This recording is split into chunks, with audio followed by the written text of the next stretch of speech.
These were how to keep Feni out of the hands of the freedom fighters and how to brutally murder them, how to wipe them out along with their families.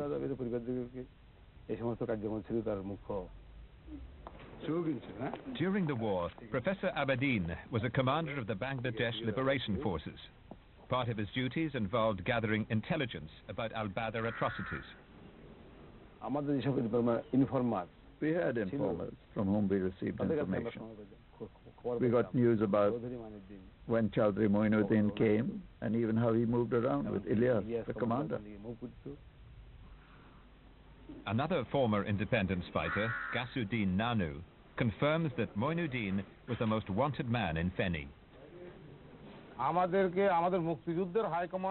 We received a list from the Liberation War High Command of 10 to 12 war criminals in Feni, individuals who were anti-liberation.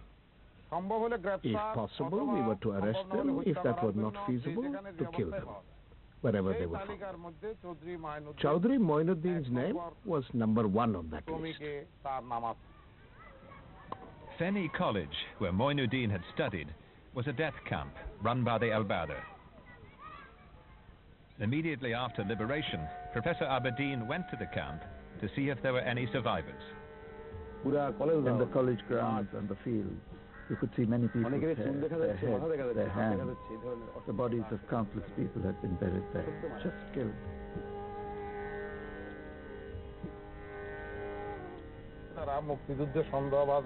They would bring people who were suspected of being involved in the Liberation War. People were tortured in inhuman ways. Many were murdered, many crippled for life, many blinded. Many of them had their hands and feet cut off. All operations here were carried out under orders from the central headquarters, and the central leaders were Chaudhry Moinuddin and others.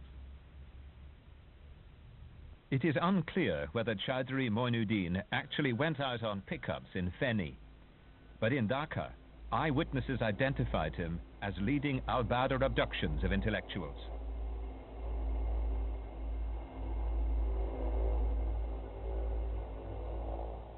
3rd, 1971, was the beginning of the end for the Pakistanis. Divisions of the Indian Army rolled into the country in support of the Bangladesh Liberation Forces. But the scenes of jubilation at the liberation of Dhaka were short-lived. Almost immediately, the scale of the slaughter became clear. Dulu Rahman remembers a journey he took 24 years ago looking for his brother, who disappeared in the early hours of the morning a few days before liberation. One of the places he came to search was the site of a mass killing field where the Pakistani army and the al-Badr dumped their victims' bodies. Now, a monument to the dead. Dulu remembers the dreadful sights that greeted him that day. I searched extensively, and I mean, what can I tell you? There were endless corpses there. And those corpses had rotted, putrefied. It was so bad that we covered our faces and noses with scarves, leaving just our eyes showing. The stench was unbearable. Yet, in the midst of that, I searched for my brother's body. Not just I, but everyone searched for their loved ones. I looked for the body of my older brother, A.N.M. Mustafa, but I gave up. I couldn't find it. Mustafa was a journalist who worked alongside Chaudhry Moinuddin. A couple of weeks before his disappearance, an incident had taken place in the newsroom. Both of them had an altercation, you can say. Ghulam Mustafa was critical of Jamaat's role, which Chaudhry Moinuddin did not like. That's why he started abusing Ghulam Mustafa, and finally he threatened with the dire consequences. In the early hours of the morning on December the 11th, Ghulam Mustafa was taken from his house by a group of armed al-Badr. The next morning, his brother went to the newspaper office to ask for help. I told them that my older brother had been taken away. They were completely stunned. I noticed there was an uneasy atmosphere, and immediately Chaudhry Moinuddin was sent for. Chaudhry Moinuddin arrived and he was told, look, they've taken Mustafa away. Try, please try to find out anything about where he is.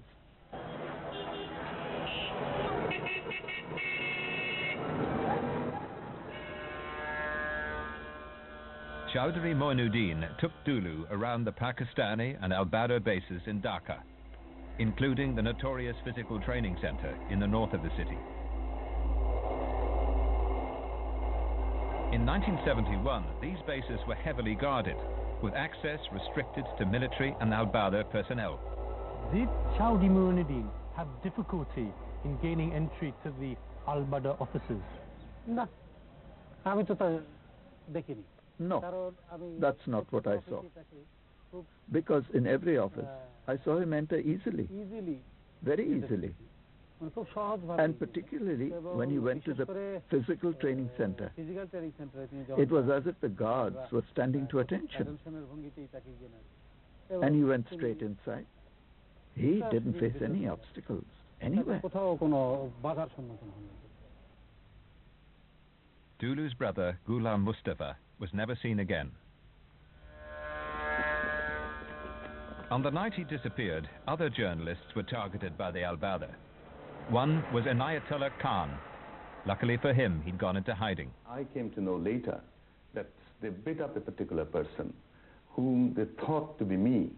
And one of the tenants upstairs, he heard the noise, he heard the sound, he heard the shouts that, "Are you Inayatullah?" And he was denying all the time. And he was very badly beaten up. Another journalist in fear of the al-Badr was Ataus Samad. In Bangladesh, the Attorney General of the country has opposed... Ataus Samad has recently retired as the BBC correspondent in Dhaka. He too had gone into hiding to avoid arrest. And that night, he was staying next door to a fellow journalist, Najmul Haq. Thank you, London. I heard a voice shouting, "Save me, please save me." And then another voice ordering him to be quiet. I thought it was Najmul's voice, but I wasn't still very sure. I was perhaps trying to delude myself, thinking that it is not Najmul. Najmul Haq was never seen again. He was married with young children. On the same night, the al-Badr had also tried to take Ataus Samad. Mushtaq, a tenant in his house, was interrogated. I opened the door and saw uniforms. Their clothes were military. Someone held a Sten gun to my chest. Two people on two sides picked up their rifles. There was a man standing in ordinary clothes, in civilian dress. A muffler was wrapped around his head. He asked, "Where is Ataus Samad?" Mushtaq was being dragged out to the al-Badr bus when he suggested they should ask a neighbor, Mahmudur Rahman.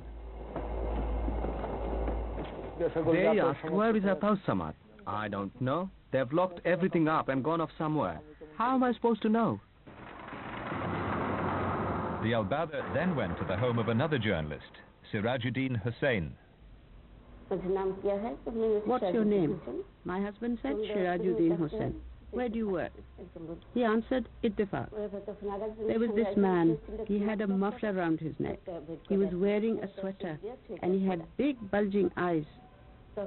Then one of them rolled his eyes at the two others and he signaled that it was this man. Hussain was dragged from his home and never seen again.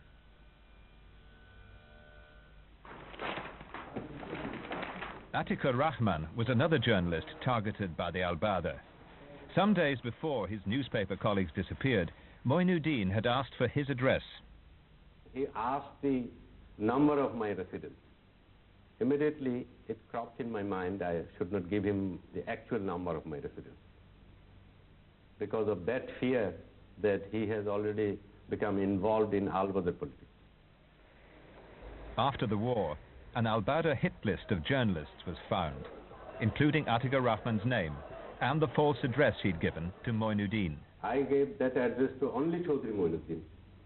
And when that address appeared in the Al-Badr list, that is obvious that he has given this address to Al-Badr. It makes clear that he was involved in Al-Badr killings. Are you sure that you didn't give that address to anybody else? Sure, I remember very well that I never gave that address to anyone else except Chaudhry Moinuddin. After the end of the war, Atikur Rahman wrote a story that made front-page news across Bangladesh, naming Chaudhry Moinuddin as a member of the Al-Badr. After seeing that picture, I was able to identify him and think that he is Mr. Moinuddin. How can you be so sure? His features, his coloring. After all, I had met him personally. Later, when his picture came out in the newspapers, I was able to recognize him, that he is the man. Are you sure that the picture you saw in the newspaper was the same man that led the Al-Badr to Atta Samad's house? I'm sure about this. How can you be so certain? It was dark. The light didn't fall inside my house because of the blackout. When they came in, I'd put the light on in the room. So when I was talking to him, we were in the light. I could recognize him clearly. So you saw this man's face very clearly? Very clearly. Other eyewitnesses had seen Moinuddin when the Al-Badr abducted intellectuals. 2 days before liberation, he was identified during the pickup of Professor Mufazzal Haider Chowdhury. Dolly Chowdhury remembers what happened. I saw 3 or 4 men standing with scarves over their faces. They were armed with guns. One of the Al-Badr commanders told the family not to worry, as he was one of the professor's former students. Immediately my husband tried to whip off his scarf. He quickly pulled it up very fast. It was a matter of a second.